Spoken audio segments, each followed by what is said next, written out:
फोरखौ जुदि नोंथांमोना कमप्लिट खालामा बियो मालाबाबो नों फेसबुकनिफ्राय बेनिफ्राय नों मालाबाबो नों ग्रथ मोननो हानाय नङा।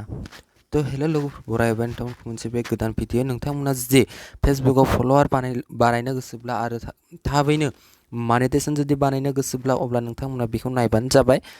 गिबियाव नोंथांमोना फेसबुक पेजाव फैदो, फैनानै नोंथांमोना डाइरेक्ट बे गोजौ गाहाय जे बे ग्राफ बायदि दंना बे पेजनिफ्राय बे 1 2 3 3 नाम्बार बे माबायाव गोजौ गाहाय बे जे बे नोंनि एनालाइसिस अपसन बेखौ देखायगोन प्रफेशनेल डेशबोर्ड बेयाव फैदो।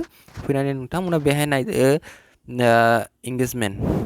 इंगेजमेन्ट आरो मनेटाइजेशन बे मोननैयानो जाबाय मा बे इंगेजमेन्टआ जाबाय नोंखौ माने इंगेज बानायहोनाय आरोना नोंनि फानफोर गोदान फ्रेन्डफोर जुदि फैयोब्ला बे माबोरै इंगेजमेन्ट जाबोदो, माबोरै गोदान मानसि फैदो, लोगोफोर फलोवारफोर फैदो, बेहाय इंगेजमेन्टआव देखायगोन आरोना। ओमफ्राय बे मनेटाइजेशना जाबाय मोनसे ओरैबायदि बुस्थु जाय बुस्थुआ नोंनो आर्निं खालामना होयो, फैसा खामायना होयो बेनो आरोना।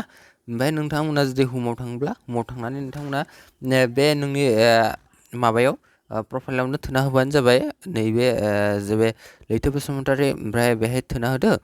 बेहाय थुना होनानै नोंथांमोननि टास्क बेहाय फैगोन। टास्कफोरा जाबाय मा उइकलि प्रसेस, माने सप्तायाव मोनसे टास्क फैयो। बे टास्कखौ नोंथांमोना माने मा खालामनांगौ, बेखौ टास्कफोरखौ सप्तायाव माने टास्क फैनायखौ नोंथांमोना कमप्लिट बानायनांगौ। कमप्लिट बानायोब्ला मा जायो होनना बुङोब्ला ना, कमप्लिट बानायनायनि खारना मा होनना बुङोब्ला, माने कमप्लिट खालामोब्ला नोंनि इंगेजमेन्टआ बाङो, नोंनि फलोवारफोर बांगोन। इंगेजमेन्ट बांनाय लोगो लोगोनो नोंथांमोननि मा होनो फलोवारा बांबाय, आरो फलोवारा बांनाय लोगो लोगोनो मा नोंनि भिडिअ भिउ फैबाय, आरो भिउ फैनाय लोगो लोगोनो नोंनो मा आर्निंआ गोबां जाबाय, मनेटाइजेशन जानो अपसन मोनगोन आरोना।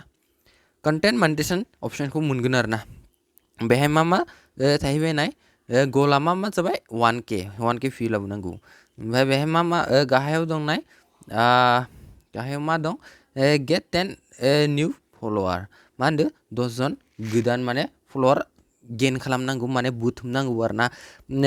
जायखिजाया जुदि सप्तायाव जुदि 10 जन फलोवार फैबानो नोंना माने मा होगोन, खामानि होगोन आरोना। बे अपसना गाहायाव थांगोन। ओमफ्राय मा क्लिक निउ मा होनदो पाब्लिक पस्ट, माने दा मोनब्रै बानायना होदो, आरो मोनसे बानायनाय लोगो लोगोनो बे टिप मा जागोन आरोना। बेखौ आं नोंथांमोननो देखायनो आरोना। दा आङो मोनसे पस्ट खालामना होनोसै दै, मोनसे पस्ट खालामबाय। ओमफ्राय बे पस्टआ दसे सम लडिं जागोन आरोना, मानोना नेटनिबो खोथा नालाय बे दसे लडिं जागोन बे जानानै। ओमफ्राय आं आरो बे जायगायावनो थांफिनगोन आरोना, जे बे जायगायाव जों उइकलि प्रसेसआव थांदोंमोन। ओमफ्राय बेहाय थुना होफिनदो, नाय गाहायाव फैबाय। नै मा होनदो, आंना मोनब्रै दङमोन ना, माने सप्तायाव मोनबा 5टा पस्ट खालामनांगौमोन। बेहाय आंना मोनब्रै जाना दंमोन। नोंथांमोननि सिगाङावनो लाइभ मोनसे पस्ट खालामना देखायबाय। पस्ट खालामना देखायनायाव बे मा कारेक्ट कमप्लिट जाबाय आरो कमप्लिटेड जाबाय। बेहाय माने गाहायाव फैबाय। थिग बेबायदिनो जुदि नोंथांमोना गेट 10 निउ जुदि गोदान फलोवार फैयोना, 10 जन गोदान फलोवार फैयोब्ला नोंथांमोना बे कमप्लिट जागोन आरोना। ओमफ्राय मा होनदो, gate 300 reactions on your post, नोंनि जुदि पस्टआव जुदि लाइक बुना होयोब्ला, लाइक बुनानै जेरैबायदि रेक हरोना, बे रेकखौ जुदि नोंथांमोननो 300 जन मानसिया जुदि रेक हरोब्ला अब्ला नोंना बे कमप्लिट जागोन। ओमफ्राय मा बेहाय get 50 more views on your content, नोंनि भिडिअ माने मा जानांगोन, भिडिअ भिउ फैनांगोन जे 500 जन भिउ फैनांगोन आरोना। ओमफ्राय मा होनदो, पस्ट ए स्ट'रि एभ्रिडे, माने सानफ्रोमबो मा खालामनो होदो, पस्ट खालामनो होदो, स्ट'रि लागायबाय थानो खोन्थादों आरोना। बेखौ जुदि लागायबाय थायोब्ला नोंथांमोनना इंगेजमेन्टआ जोबोद मोजांनो बांगोन, अडियेन्स मोनगोन, आरो भिउ बुहुत फैगोन दै लोगोफोर। माने बेखायनो बेफोरखौ कमप्लिट बानायना लानांगौ आरोना। आंनाबो मनेटाइजेशन जायाखै बेहाय, मानोना आंना माने बे आंनि नङा दै, बेबो जायाखै आरोना। बेखौ माने जास्ट गोदानसो माबानाय, आं नर्मेल भिडिअ बानायनो गारने बे सब डाउन जाना दं आरोना। तो लोगोफोर भिडिअ बेनोमोन आरोना। आसा खालामो नोंथांमोना मोजां मोनबाय।